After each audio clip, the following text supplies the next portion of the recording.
Hello, everyone. It is Friday. If we go to fmtraining.tv and I hit the live button, if you go to fmtraining.tv, you can press the live button. We are going to update this website. And then, so today is kind of an open Q&A. We'll do bomb stuff if people have bomb questions. I want to make sure it's relevant to you. So however I can help you. I did get some open questions over the last couple of days from people. I did want to throw those out. There'll be individual learning moments on this. A lot of it kind of well, it'll be educational. So that's what the schedule is here. If you want to support the channel, once again, I remind all of you, because you're going to see some of the benefits of if you have our subscription, you can reference it. It will make your lives much better. Choose one of these training bundles right here. I think that'll be really good for you in terms of supporting the channel and getting access to the videos, so you don't have to wait for the live stream, because the live streams are kind of a conversational and they're not as like intensely hard hitting. If you could smash an hour of content into 20 minutes. That's kind of what the videos are in these courses for the most part. All right, so that's that live stream there. So let's talk about upcoming questions and answers. So I've been writing down some of the questions and answers here. Margaret, you need to actively jump in if we get to that point. First question is, Hot Air Balloon Ken got confused by hidden objects. Okay, so I'm not going to get too deep in his specific scenario. I am going to pop his file open here and look at it briefly. His scenario was that if he created a new record and you have a document type right here, he wanted certain things to show up. The trick with this, and I was talking to Ken, and he asked me this question how to solve it yesterday afternoon, and between there and now he figured it out. But he figured it out by doing what we talk about in terms of our mechanical thought processes for scripting. There's really a mechanical process for relationship design, a very specific set of rules you can follow that'll keep you out of trouble, also provides great performance. But then also, how do you write code? How do you script? And what Ken was realizing is that setting up the hidden objects was kind of the same way. And so he had this deal where he's trying to have certain values in here, and certain things show up or don't show up, right? So this one might show up, this one doesn't show up, and understand that the hidden object is a classic case that you have to be you cannot be driving the car, watching TV, reading a book, listening to an audiobook. I love to go out in my kind of man cave-ish kind of thing and work on aviation. I'm doing electrical stuff. You see me building battery packs and all this sort of stuff, and general aviation, helicopter stuff. But if I'm listening to an audiobook and I try to do some of the stuff in FileMaker, it will always fail because your brain is multitasking, and sometimes you have to really focus. You have to focus on this stuff. And if you're listening to someone yak, you need to put on some headphones, noise canceling, just put some like noise in there so you have nothing but white noise or some very calming music. So then you can focus on verbally articulating what you're trying to do. And the issue with hidden, if we go to layout mode and I click on like an object like this button right here, and I say, when will it show up? This doesn't say show when. Show when this happens. Show this when this happens. And what Claris did when they built this thing, was an add-on after the fact. The product had already been in market for 30 years when they added the hidden thing. The hidden thing has been there, I don't know, about 7 or 8 years, probably. I've been around 34 years, so I remember most of the time in my world of FileMaker, hidden wasn't a thing. So hidden is a hugely great tool. It's the Harry Potter invisibility cloak. For those of you who remember Harry Potter in the first couple movies, he could throw the cloak over himself and he was invisible, that part of him. But it's not like show this when this happens. It's hide the object when. And hiding something is taking it away. It's a negative thing. And it's really easy to get your head, when you write most of the code, it's what screwed Ken up, I'm pretty sure. But what ends up happening is that you start thinking about it in a positive, like, well, if this is this, then I want you to see this. So if this is a certain value here, I want to see this. But that's not the way that calculation works. It works like if this is this, I want to see this, but you have to write it in the inverse. Hide it when. So you have to write it in the inverse.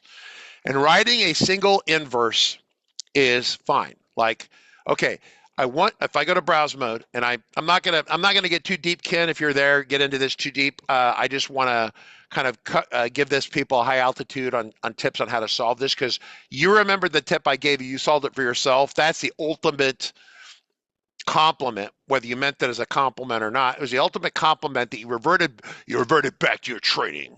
If you train hard, you're in the trenches and bullets are going over your head. Remember your training, and you will come out alive. Right? If you remember That's right. if you remember your training, and then you survive, and you remember something I told you, then that makes my day. I feel really good about that. So Ken says, well, if it says cert, then I wanted to show something else. The issue is it's inverted. So if you do a single situation, like if the sky is not blue, then show a storm cloud graphic on the screen. That's a single kind of inverse thing, right? But what happens, the road to hell is rapidly paved with a situation. And I almost knew, I saw this a little bit ago, but when he told me he had fixed it, I knew what it would look like. He would have a double inverse thing. This one's not a double inverse. Is this one a double inverse? Let me look over here. Ah, yes, here it is and. There is the road to hell right there. So it's like having a conversation. Margaret, I would very much not like a non-chocolate, non-operational cookie. And you're like, what the hell did Richard just say? Yeah, I don't know. Well, I said something, but it was a double or a triple negative, and our heads don't generally work that way. At least in the United States, they don't work that way. And so the idea is that normally we think like chocolate cookie good, vanilla cookie bad, or whatever you have like but you think about what you want, what's positive, not what's negative. Like, oh, I really hate, it's not even really hate. That's a positive statement too. It's really, if it's not chocolate, I don't really want it. But if it's also a Thursday and it's after 3 o'clock, I don't want it either, right? Because I don't want to eat a cookie after 3 o'clock. Even if I want the cookie, I don't want it after 3 o'clock. That's like a double negative. So you have to be really stringent on converting this conversation into a negative that makes sense. So he has, if it's this situation, which is not what he wants, it's what he doesn't want, and or it's and it could be or over here. I'm going to change that to or briefly. That'll screw people up too, because a lot of times you'll get close, but you'll have the and or backwards. And a lot of times, I'm just telling you, his situation here doesn't particularly matter to all of you, but it's a double negative. It's this condition and a condition. These are two negatives that have to both occur at the same time. And that's not the way anyone down there at the hot air balloon people think about this. They think about it, well, if it's this, then I want this to happen. It's a positive, affirming forward step. Okay, so I kind of beat that horse to death. Now, I want to show you something else that he did that was really clever. He has these little buttons over here. So I took a little button over here and I zoomed in on it. I'm going to zoom in a little bit more if I can come down here and show this to you, if it'll let me. I'm going to go to browse mode. So he has this graphic over here that allows you to say, if it's this, then switch and do this, and switch and do this, right? And so I made it bigger, and you're like, wow, how did he do that? Click on it, and it flips. Now you could do it a couple different ways, but once again, using the hidden object, he has both objects hiding really one. I mean, I think this one covers over this one. So the one underneath maybe not so much, doesn't have to be flipped. You could just flip the top one to cover it or not. But you could apply an invert hidden situation.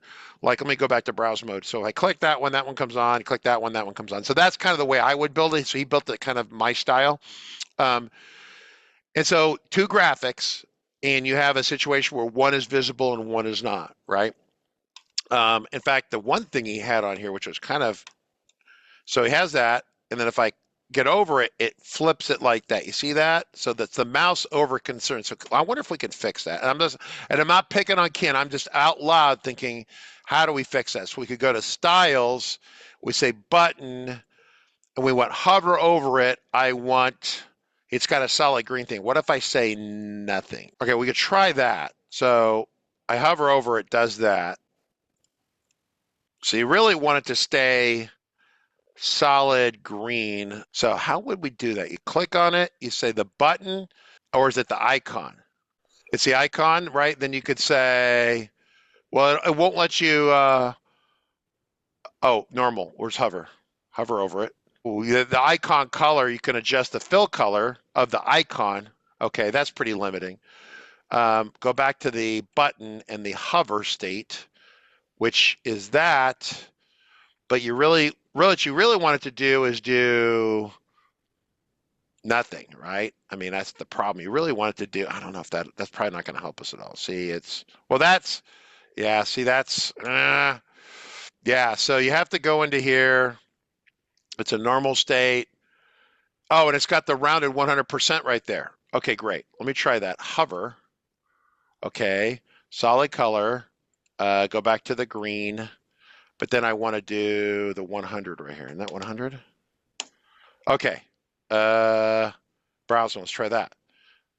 That's not too bad. So that's less obnoxious than the square box thing, right? So once again, if Nick was here, he would be, I am offended by the abomination of kin. Okay, I'm just, so I knew some of you would ask the question. That's how you work on styling a hover event. When you hover over something and it doesn't hover right, that's how you do it. Layout mode, right, right pane, left pane, right pane.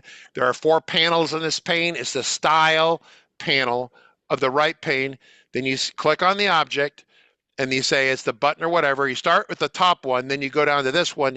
4 states. Normal state, when the mouse is nowhere near it. Hovering over it, which doesn't work in Go because FileMaker Go doesn't know when your finger is kind of hovering over the object. Pressed is you're clicked in. You click the mouse in and you hold.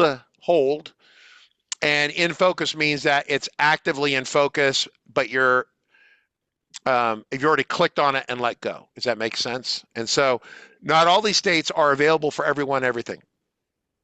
Not all these states are available for every object and every condition.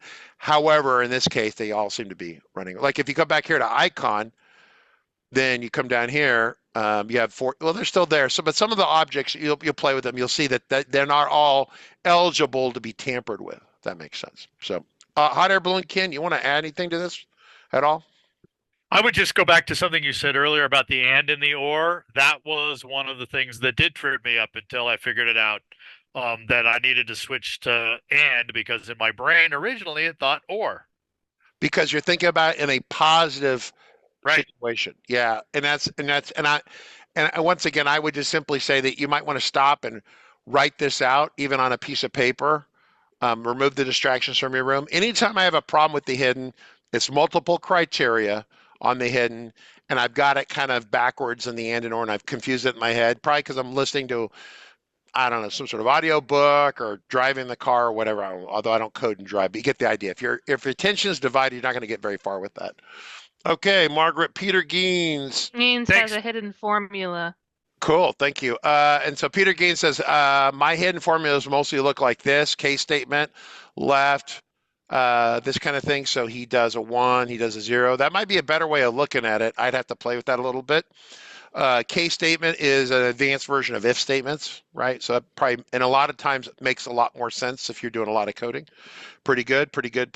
Okay, so other questions that we had from yesterday. Let me jump back over here. And if I'm playing with Discord, so if it drops off, Margaret, let me know. I'm going to go to browser. Yep. Close this out. Next question we had, and I'm just going to go back and hit this again. I'm a regular live stream viewer. My schedule has allowed me to watch it live. Person has a question about licensing. So there are no major changes to licensing in the near term. We've talked about this previously. Claris would like to provide a basic level of Studio and a basic level of Connect as part of your purchase of like a 5-pack of FileMaker. The short version is that I have the FDS subscription as a FileMaker developer. Is it FDS? FileMaker developer subscription, I think is what that is. So the S there and that are redundant. It's a copy of server.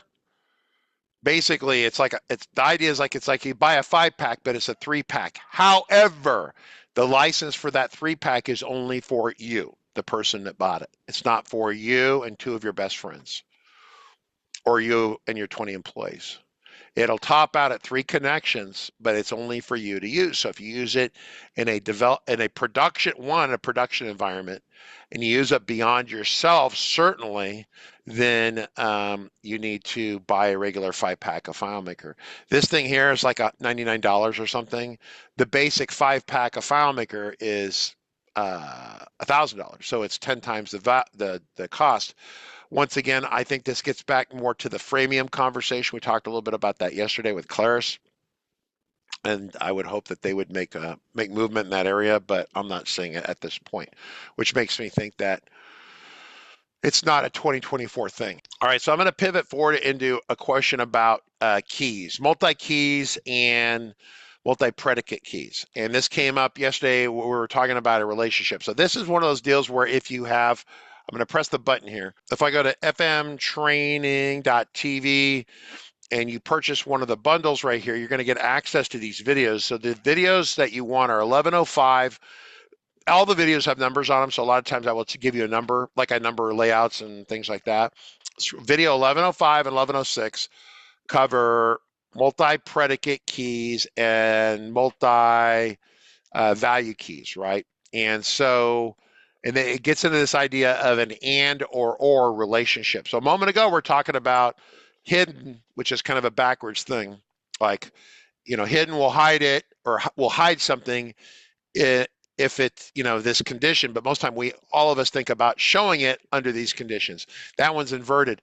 But there's an and or option in that calculation. Well, in relationships, what I'm going to do is I'm going to go to File, Manage Database. I go to Relationships. And so if I double click right here and I say that it's going to line upon the primary key, but what if I wanted to do something else? Like if I'm in Table A, I'm going to double click at Table A, I'm going to say name of a person, date of a person, and then maybe in B, I'm going to put name, let's say B is an invoice, right? Name, date, amount, and then if I go to tables and I call B an invoice and I change it, and then I go A as a contact. So let's just play with this a little bit. Change that. So we got contact, we got invoice. The relationship between these two would have been the ID of A, which ID of contact down here, which makes perfect sense. So if I go to fields, let's just fix that again real quick. ID, I'll just say ID contact, which is the primary key. And then I'm going to go over here to invoice, and I'm going to say there's an ID invoice primary over here. I'm going to say change, but the foreign key right here that allows it to connect back to contacts, right, is the contact.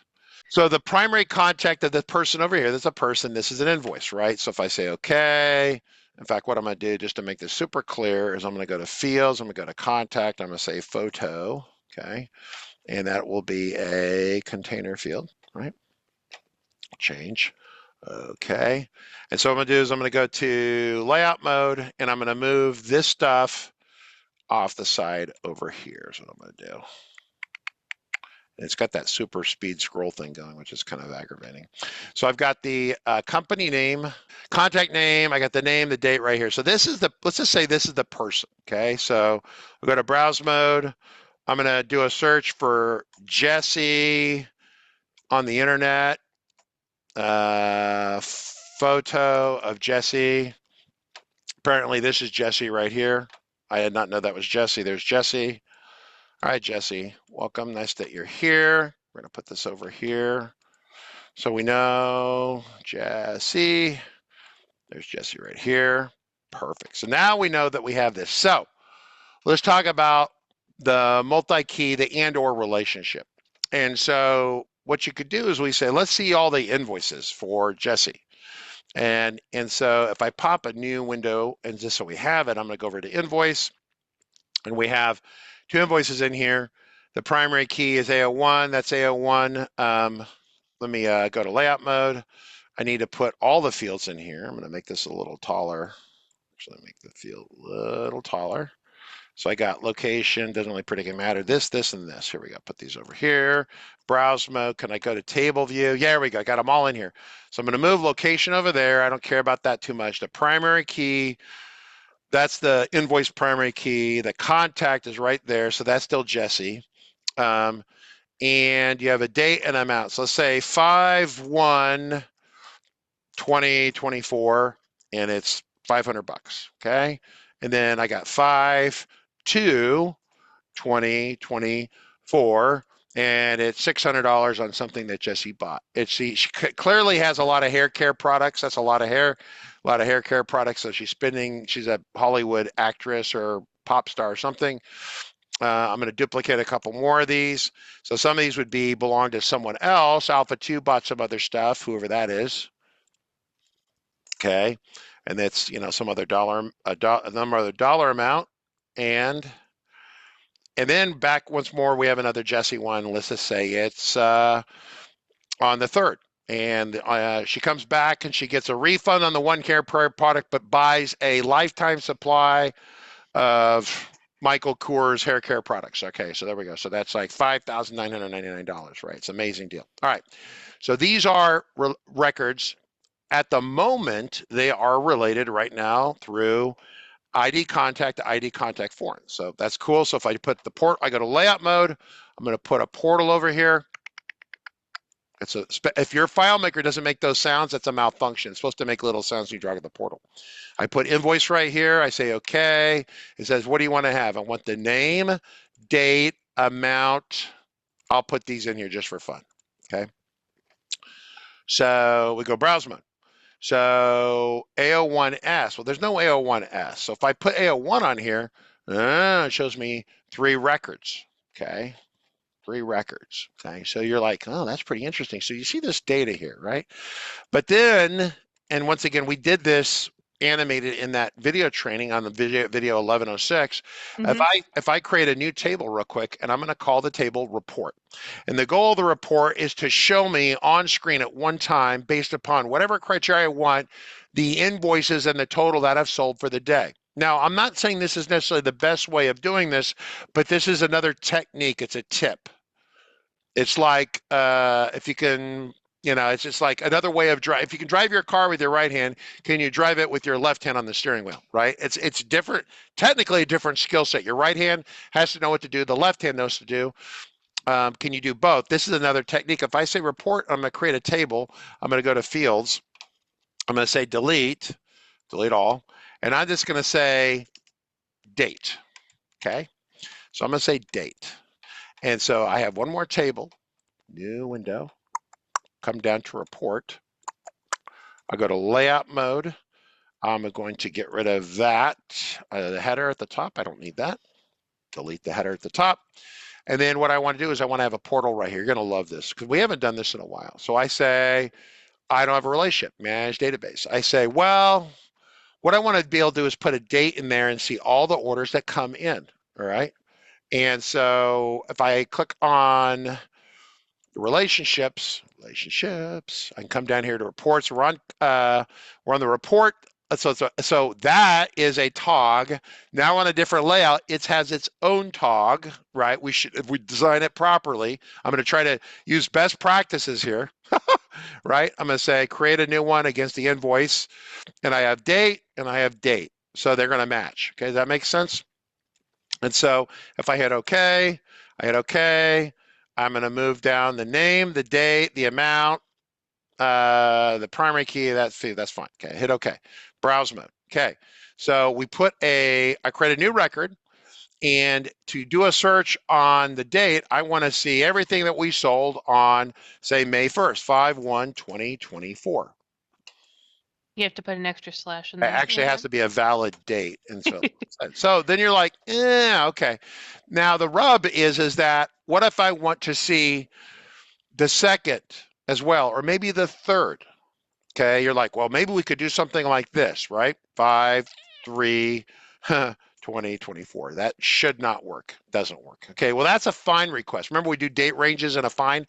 When you're getting a key for keys in a field, it's an exact match on a value.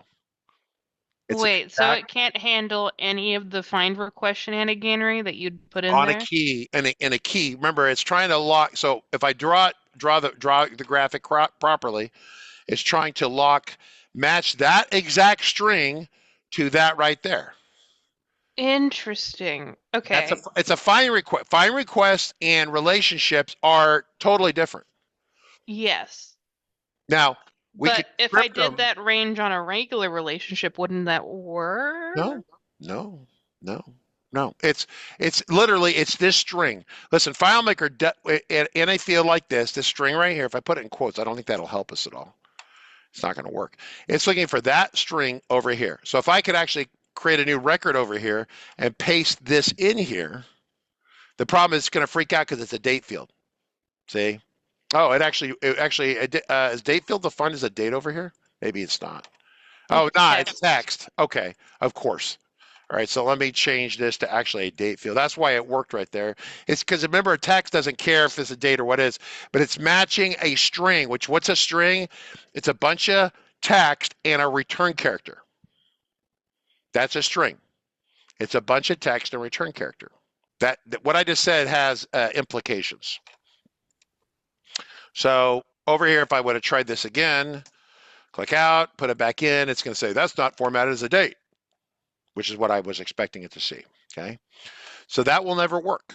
So we do 5/1/2024, click, we get a hit. Now, if I put a return key character right here, a relationship, more of an advanced topic, is taking the value that it sees over here, which is normally one value, and it's going over here and searching for all the values that are in here. That's a big thought if you haven't thought that before. Yeah, I don't know. It's sliding against my smooth brain. Do you want to try that again? Yes. Bert, is the date field and report set as date or text? This one over here has to be text because you can't put, so a date field can only have one single date in it. This is text. Ed, this is text. Ed's pointing out a good point, okay? But this has to be text because this could have 7/1/2022 or 2022/22. You can have whatever you want in here, right? And so what the FileMaker is doing is it's going, hey, is this in here? Is this in here? Is this in here? Is this in here? Give me all that, stick it in one portal. That's how relationships work. We almost never do this. Why? Because this is more of an advanced technique. Some of you are advanced and you've been ready for this. Some of you, I'd kind of forgotten this was a thing, but what it's doing, it doesn't say that this has to have all of these. This is the or search. It's this, or this, or this, or this, and then throw them in here. The and relationship is if we did this yesterday, if you came over here and you said date and this, and say you had hard coded date 1, date 2, date 5, and it's this and this and this. If I add something else, like, and I add that, it says and right there. It's this and this and this. You can't make this an or in here. That would have been awesome, but for whatever reason, when Claris designed this engine back in FileMaker 7, which was the more modern Draco engine, they did and over here. So these have to be a complete matching set. Where this one over here is like, as long as you get one of them, you're good. Okay, and you can make this taller. No reason we can't make it taller. So this is an this or this. So this is the or, and the other one was the and. Okay, Jesse, so you can throw a carriage return in a field and relationship go off multiple things. Yeah, it's super handy, Jesse. And I didn't realize that at all. I know that because you and Jesse has some skills that you don't have and vice versa, but you folks, a lot of you are at the same kind of this intermediate level where there's all the hidden base. Listen, back 10, 15, 20 years ago, the FileMaker, we went to DEF CON, it had 1,500 people there, a bunch of people, we were all much younger, and the Todd Geis and the Chris Moyers and the Wim DeCourse were all trying to outdo each other with the cool tricks that they learned how to do when they would do whole DEF CON sessions on this stuff. I am simply here to go back and remind us of the core features of the product. And so this is one of those. I consider this a more advanced feature. If you already understand the basics of relationship, and how to build, how Anchor Buoy works the way it does in this methodical mental process of writing a script. Can you explain the things you want to do in a script to a person on a phone call, on a voice only call? Okay, phone call. Those of you who don't know what a phone is, a voice call with no visual help. Okay, can you verbally articulate what you want to do? If you can write the script. So the relationship in here, so this can be on one side, and this could be millions of records over here. Could be millions of records over here, right? And you could just tie this in here, and then you're going to get whatever it finds. If I change this one to 7, 1, and I change this to 5, hang on, just let me, I'm going to run a test here. In terms of the order that they display over here on the left, what's the primary thing? Okay, so the order that these will display in, what it's doing is that while I articulate it a certain way, grab this one and grab them and display them, and then grab this one. That's what it's doing. Technically, it somehow smashes these together in a hash. Then it comes over here and sprays that into here, and these will show up in the order that they're created over here. So 7-1 is right here at the top. It's the first one, but it's like third one or fourth one down over here, right? So if it was going off of this order, it'd be farther down over here. It takes this in a hash. Don't worry about it. I'm just telling you in terms of order of default presentation without a sort order, it's going to go on the creation order over here, taking these into account as a whole. I think that's a bad idea for you if you're a newer developer like Jesse or Margaret. Don't think about it that way. Just understand that it's going to do a search for this and this and this and this. This is big deal kind of stuff. Yes, it is. It solves some very interesting problems. Now, it's one of those deals where like, well, if you really wanted to see a list, of this, you could script it with knowing this technique, or you could write it with this technique and then show it here. Or I could put all these in here. Then I could say get value, because there's a get, you can get value, get these individual values. I think it's, is it get value? That used to be, let me see, FileMaker Pro, let me see that. Is that in here? Pretty sure it is, get value. Yeah, so you can tell it to target a field and give me number 1 or give me number 2. So I could write a script that grabs value 1, goes over here, or put these in variables, come over here, but you'd enter find mode, and then do a find. 5, in fact, it's the same as this kind of right here, 5, 1, 20, 24, 24. And then new record request. And then you have 5, 3, 20, 24, new record request. And in fact, these come up all the time. So this is the same thing, but doing it through a search, a find, not through a relationship. A lot of times I would do it this way, because it's easier to script and to massage this. Because if you want it to work differently, with scripts you have infinite control.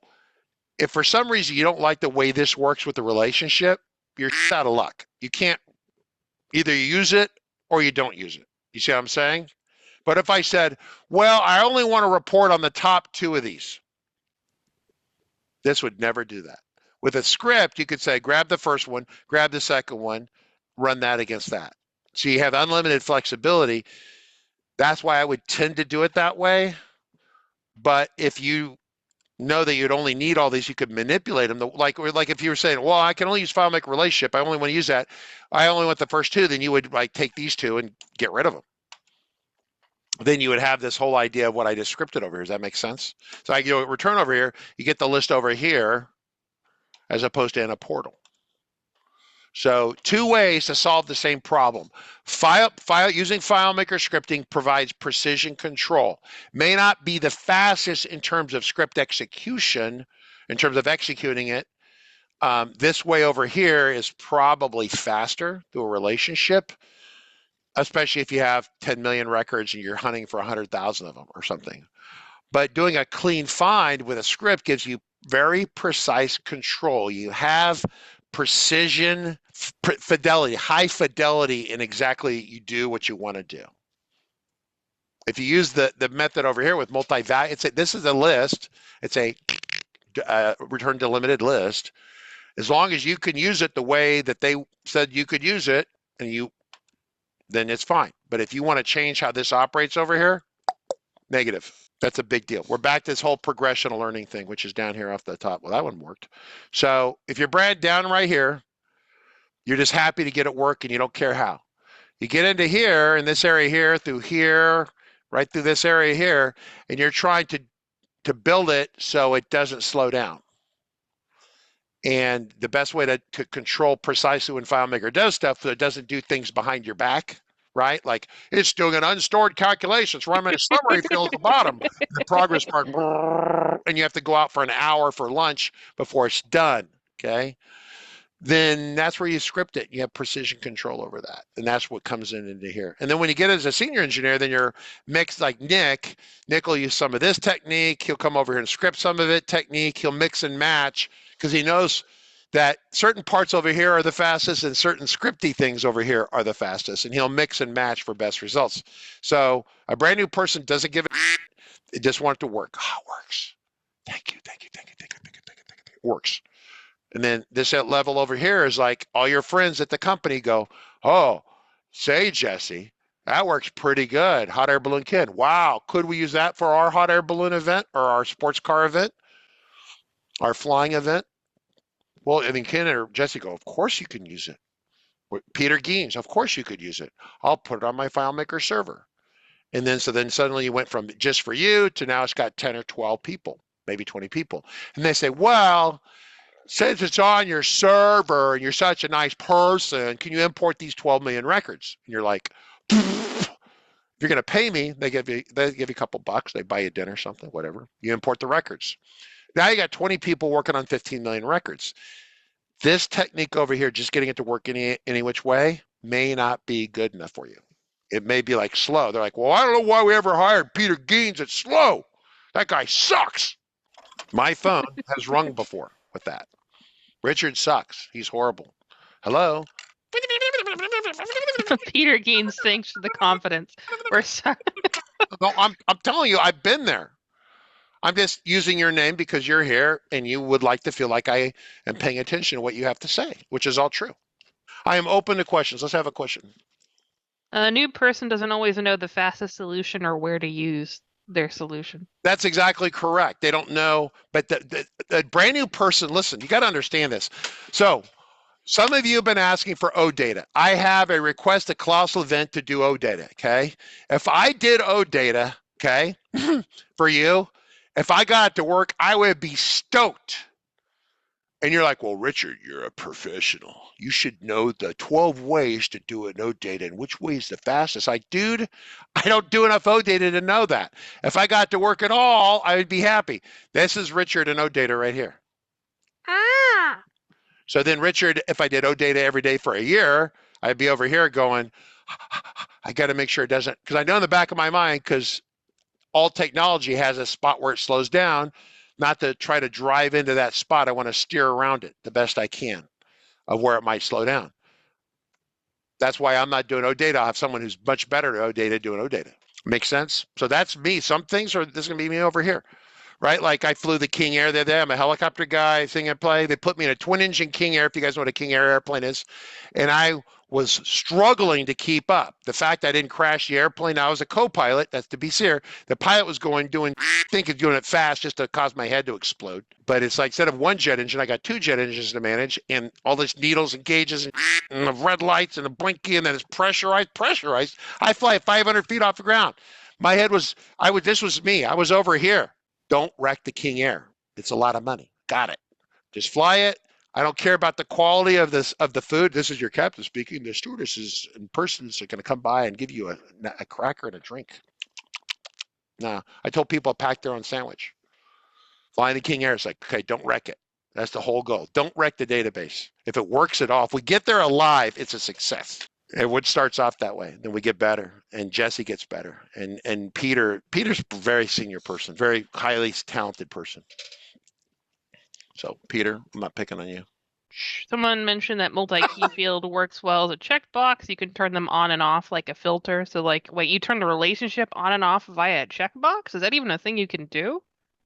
Yeah, you could. Okay, so back up. What's a checkbox? Okay, assuming we don't have a graphic. So back up.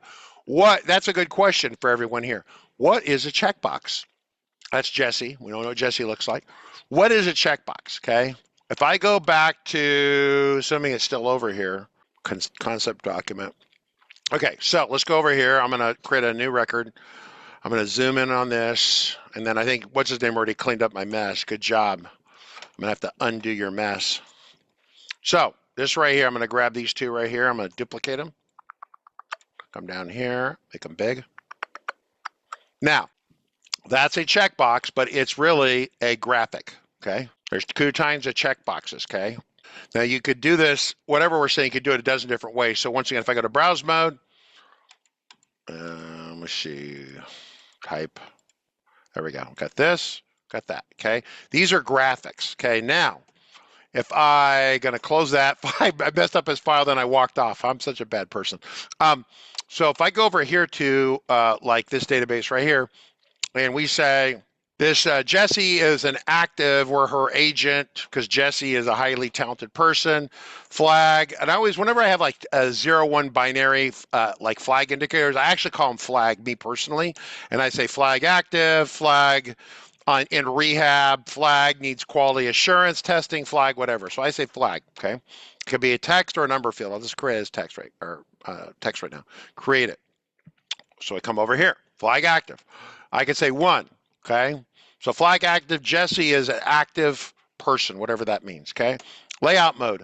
I'm gonna duplicate this field right here, okay? I'm gonna zoom in a little bit. Do it down here. We'll leave flag active. This one right here, I'm going to click on here. I'm going to come over here to the right.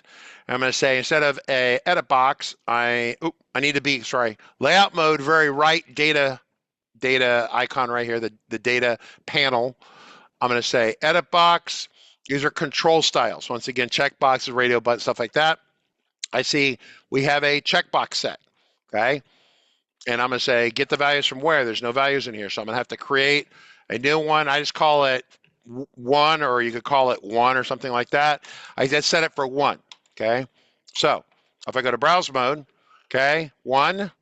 So when you check it, it actually glues a 1 in there. Click it, removes the 1. So there's nothing in there. Click it, it sticks the 1 in there. Well, what if you have 4 and 5 and 9 and 1 and 21, okay? It sees the 1 in there, right? Come down here, go this way, go to browse mode. Okay, here we are. If I unremove it, it's going to find the first one it sees over there and remove it. Put it back in. It's at the bottom then, you see that? Okay, now, that's the 1 checkbox, okay? But you're saying, well, you can change this. So you click over here and use a check instead. Browse, okay? Then you have a check. Then you're like really clever. I'm going to hide that. So you come over here like this and you hide it. And then you make it like jumbo size. So now you're like, that's a checkbox. It's actually a 1 hidden under the hood. Okay? So checkbox can be graphic. It can be this little control style that way. Okay. Basically, it's a field. It's a graphical representation limited by what Claris does. So so here's what happens. So clearly, Hot Air Balloon Ken knows all about this thing over here. Go recent. I'll go back to here. So he knew that this checkbox was here. And Hot Air goes, yeah, but that's a bunch of bull, right? Because it's not the check that I wanted. This is not the droids you're looking for. This is not the check I want. It's not beautiful. It's not graphical. It's an abomination. Plus, I want a little, if it's not that, I want this to be there. So the built-in control styles always drives people like Nick nuts. If you watch Nick, he chafes whenever Claris says you can't do something. And the control styles, he mixes a control style and a button bar to create other things, right? And so while this is built into FileMaker, it's like the validations in FileMaker. If I go File, Manage, Database, and I go to a field, I click on this field right here, and I hit Auto Enter is great. We love it. This validation right here, I mentioned this yesterday, is from 1912, the Pony Express. I walked to school barefoot, 5 miles in the snow, uphill both ways. This is horrible. Nothing good comes from this dialogue right here. Not a thing comes good from this. So how do you do it as a professional? Write a script. Well, I don't know how to write this script. Explain it. Everything we do is coming back to itself. How do you write a script with a very simple mental process, checklist process? Well, your coworker calls you. Okay, so what are we supposed to do to validate it? Well, okay. Okay, you're over here and you have a new record. Okay, Fred, we only want to make sure that the company names that go in here say Cisco. Okay, as in Cisco Systems, right? One of my customers has been, not currently, but has been before. Oh, Cisco Systems, okay. Cisco, that's not it. So, so you say, you tell your friend says, okay, does that contain the word Cisco? Yes or no? If yes, click out and go somewhere else. If no, then leave it in here. Maybe throw a dialogue or clear it or back it up or do something, right? If you can verbally articulate what you want it to do, you can write a script that'll do that. So on record, there's a scripture called on field validate or on validation of a field. When they say on field validate in the scripture, if I go right here, trust me on this, right click, script trigger, I go to validate, right there, that validate has nothing to do with the validate that's in the field definitions. That remember I said the 1912 Pony Express, it's horrible. Nothing to do with that. This fires at the time that those options would have been evaluated is the only similarity. It's a timing thing. This happens at the beginning. This happens at the end. Top to bottom is how this works. First this happens, you enter the object, then keystroke, then you modify it. Then after you modify it, then it checks to validate to see if it's good. Then it tries to save it, and then it tries to exit the object. Saving it is saving it on the local client, not necessarily to the server. It's a very foobar conversation. It's a hard conversation to have. There's some subtleties in there, but people end up doing this. One of those four, and a lot of times it's validate. So then you write on object validate, run the script, which does your validation that you want, not that dialogue from hell in managed database. We have a related question. If you use that dialogue, this is going to happen to you. What is this dialogue? It gives me this weird message. I don't understand what this is. Hang up. That's your customer. Question mark, go. I'm going to do Ed's first because it's related. I'm struggling with trying to figure out how to limit permit numbers to be unique by not using the unique validation. There's a get function for that, I'm pretty sure. You could also script it. So first is that the field needs to be, so say this is, okay, instead of company name, let's say there can only be, every company name must be unique. Fred Smith Incorporated, run by Jesse. Awesome. Cisco or Crisco or whatever the hell this is. Cisco Systems. Okay. That has to be unique. How do we do that? Okay. If I go to a script, all right, I'm going to do this at warp 9. Okay, Ed, because we're running out of time. Validate the company name field is unique. Okay, I'm going to do this the dumb way. The dumb way. Okay, because I'm not very smart, and I mean that seriously. Okay, here we go. So, new window. No, not new window. I want to grab the value. So I'm going to say set the variable of dollar company name. I'm going to set it to the value of the company name at that moment. Okay. Then I'm going to say new window. And then, because I'm thinking about this, I'm explaining this to Sally, who's at my office, who's doing this right now. Because Ed probably has a Sally or a Fred or someone who's helping Ed. Fred helps Ed. And so I say, well, we want to make sure that set error capture on, right? And Ed should already know what I'm about to do. Okay. But then I'm going to say enter find mode. We'll do a find and see how many you get. That tells you whether it's unique or not. Pause off. Set field to company name, set it to the variable, dollar company name. Okay. Okay. Perform find. Okay. I'm going to perform the find. Okay. If get, so it's, okay, so we need to run a test on this, what I'm going to do, because what I'm not clear on is that if I do a find on it, will it show up with that value already? Does that make sense? So either we're going to be looking for it to not exist at all, or it's in there once and I couldn't tell you which way. It's a timing thing. Like if I type in the company name and I do a search and I do a validate, it hasn't saved it yet. So will it show up yet? You see what my problem is? So what I'm going to do is I'm just going to have it exit right here for the moment. I'm going to say on Click it, right click, field validation. By the way, whoever has another question, I'll answer the question if they want, or we can save it for another day on object validate. So when FileMaker thinks it would otherwise validate, which we're not going to use those built-in ones, but if it was going to do that, that's what's happening at this time. We're going to have it run this script instead. Okay. Browse mode. So what we're going to do, I'm going to save this. It's good. I'm going to click in Cisco Systems. I hit Cisco Sys, and I hit Tab to take us out. Okay. It popped a new window, and it did a find. And it found the one record that's in there. Okay, that makes sense what it just did?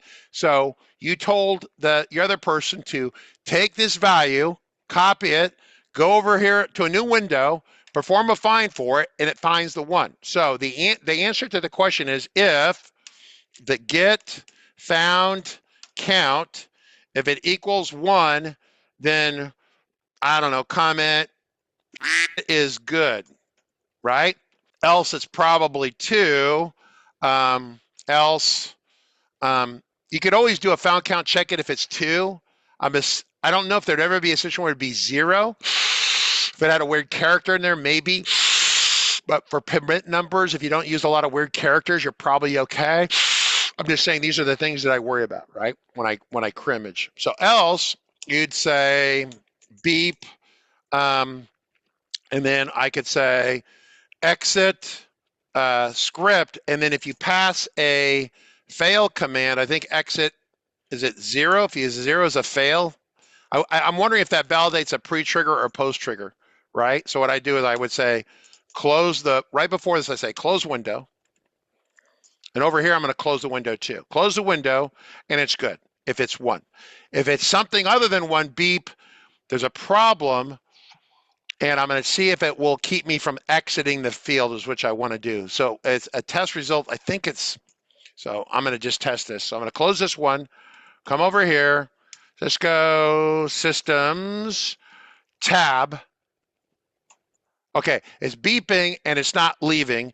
So, and I know it's unique. So what we've got is I want to say yes, it passes. So remember, some of the script triggers happen, you can like interrupt and stop them from going anywhere else. You can stop them right where they're at and have the person stay there, okay?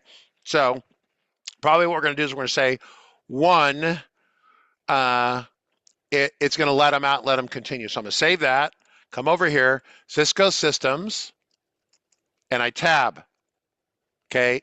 Beep, close window, pass 1.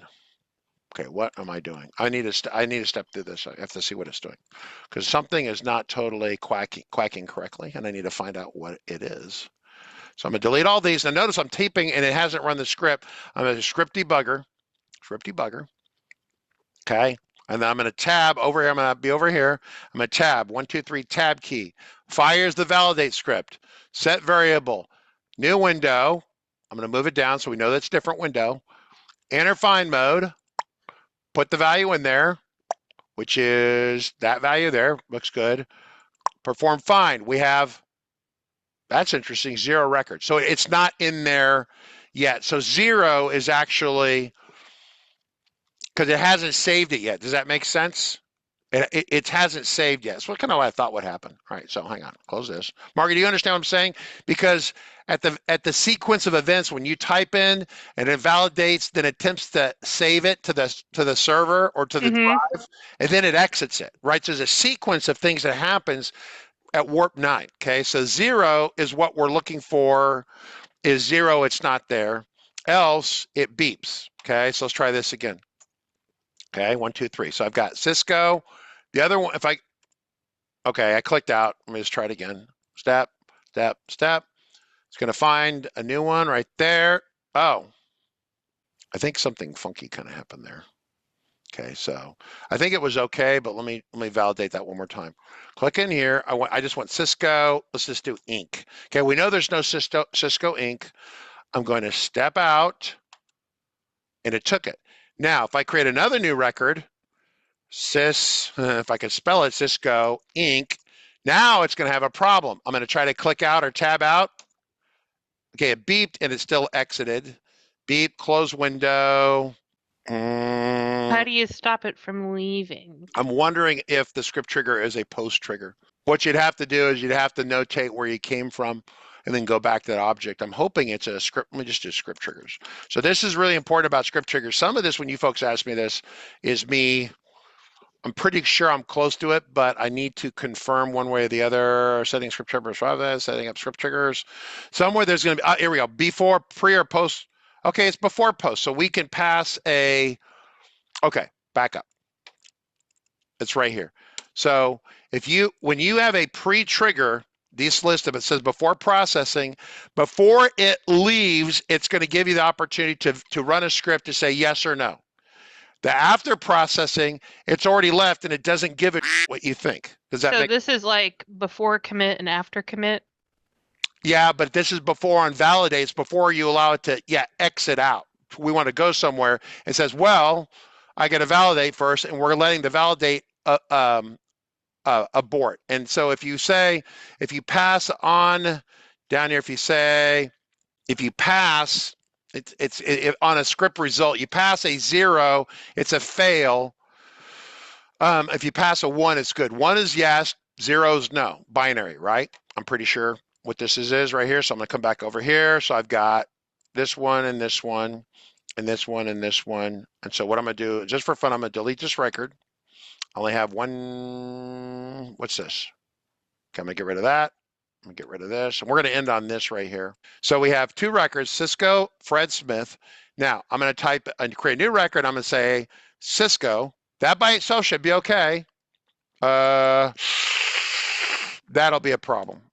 It's going to do a keyword search. It'll find the other one. You'd want to put it in quotes to get the exact search. Ed, is Ed still here? See, it's not letting me exit out, right? See this? Tab out. See, it's beeping, and it should alert me and say, hey, this is not unique or something, right? So what, you need to have like a dialogue show up? So I do Cisco Systems, tab. Yeah, you could have a dialogue, or you could have something like this. Here's Cisco Systems. It's got a little trigger bomb right there. I'm going to say there's a red circle. Oh, conditional formatting. You could do it that way too, but no, what I'm going to do, once again, I'm not very bright, so I'm just going to do something really stupid. Stand by for stupid. There's red, okay? I only want that to show up if it's got a problem. So so this is one of those double Maxwell Smart backward things. This is a hot air balloon Kinsdale. Hide it if let me doing the calculation here. If $, error equals 1. I'll see if this works. Okay. So hide it if it's 0. Remember, it's backwards, right? So what I'm going to do is I'm going to come over to my script. I'm going to say set $, error equal 1. It's failed. So hide it. Do I have it backwards? Probably have it backwards. I don't know. That didn't. It just left. You did set variable. It thought it was a comment, right? Yeah. No, you're right. I just realized that belatedly. So I want to say, okay, this would be correct. If it fails down here, we want to stop, and I want to say the error condition is 1 is a yes. Now the hidden condition might be backwards because I always get this back. I just told you people I'm not very smart. What's what happens? Okay. So I'm going to hit, come back over here. I'm going to go to browse mode. Okay, right now, the hidden, hide it if it's 1, or hide it if it's 0, or it should be is empty, $, error, right? So if it's empty, right? Because we haven't even run this yet, and it's already losing its browse. Okay, now it's hidden. Okay, cool. So Cisco Systems, Cisco Inc., Fred Smith, okay? New record, Cisco Systems. Oh, that's pretty slick. Click out, system, singular. It's still gonna have, okay. The problem here is that it's FileMaker uses a wildcard search. It's not doing an exact search. Okay, so what it needs, because I have multiple words in here with spaces, does that make sense? So you'd actually, when we do the script, you'd want it to be over here where you'd put it in quotes or equal or whatever, right? Yeah, Jesse mentioned something about asking, should you do equal here to make sure Yeah, it's exact? probably you'd want to put in the quote, equal, quote, and then and like that. I'm hoping that works. Save it. I'm going to try it again. Okay, so there's system. Okay. Oh, okay. Okay. If the error is no longer an error, we should tell it that it's not an error. Okay, right? Yes? Yeah. Yes. Save. Here we go. So systems. Okay, I hear a beep. It won't let me go. Tabbing out. Click. Clicking out will also not get me out. Now, I delete that. Tab. Maybe it's quotes. No, I must have a couple of them in there. I got that. Oh yeah, I got a couple. Yeah, my bad. But see, if Ed does this, Ed would have some sort of permit number like this. Yes. One string. So he doesn't have to worry about this kind of string matchy thing. Okay, I think we're good. Thank you everyone for staying. Hopefully it's a good day for you folks. It's this is like, there's so many fundamentals for me to sit here and do this. Is great. All right, cool. Have a good one. We will see you not Monday. Tuesday. Remember, we're actually starting Tuesday. Tuesday. Yeah, so we actually are taking that day off prior to what I told you last week. All right, everyone, have a good day. See ya.